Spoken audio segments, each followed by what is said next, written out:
was an important day in the yard. Everyone was busy and excited, making notes and taking photographs.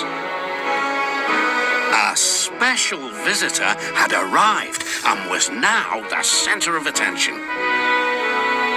"Who's that?" whispered Thomas to Duck. "That," said Duck proudly, "is a celebrity." "Oh, what?" asked Percy. "A celebrity is a very famous engine," replied Duck. "Driver says we can talk to him soon." "Oh," said Thomas, "he's probably too famous to even notice us." Just then, Gordon arrived. "Ah," said Gordon, "who cares? A lot of fuss about nothing, if you ask me." And he steamed away. Later that night, the engines found that the visitor wasn't conceited at all. He enjoyed talking to the other engines till long after the stars came out. He left early next morning. "Good riddance," Gordon grumbled, chattering all night. "Who is he, anyway?"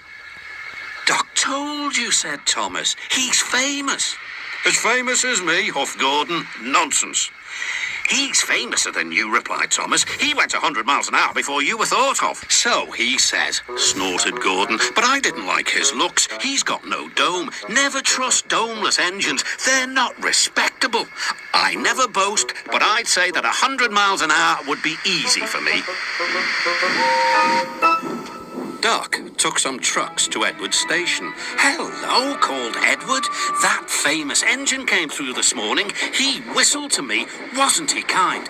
"He's the finest engine in the world," replied Duck. Then he told Edward what Gordon had said.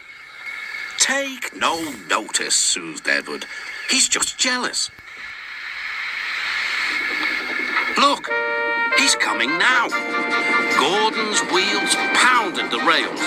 "He did it, I'll do it. He did it, I'll do it." Gordon's train rocketed past and was gone.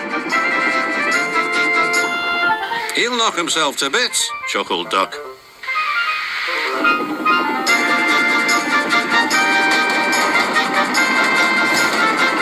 "Steady, Gordon," called his driver.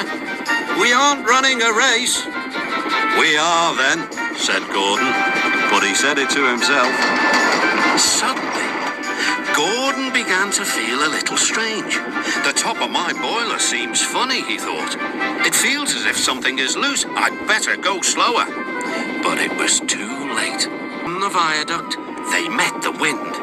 It was a teasing wind which blew suddenly in hard puffs. Gordon thought it wanted to push him off the bridge. "No, you don't," he said firmly. The wind had other ideas. It curled around his boiler, crept under his loose dome, and lifted it off and away into the valley below. Gordon was most uncomfortable.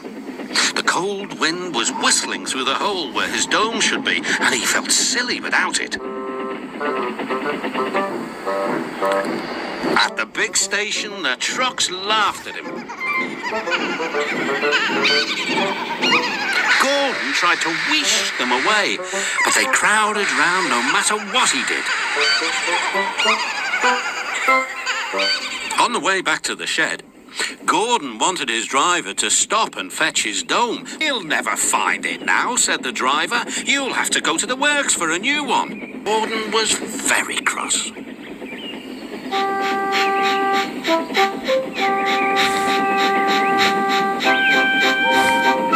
"I hope the shed is empty tonight," he huffed to himself.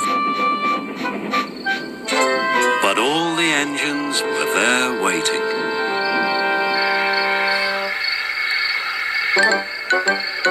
"Never trust domeless engines," said a voice from somewhere behind him.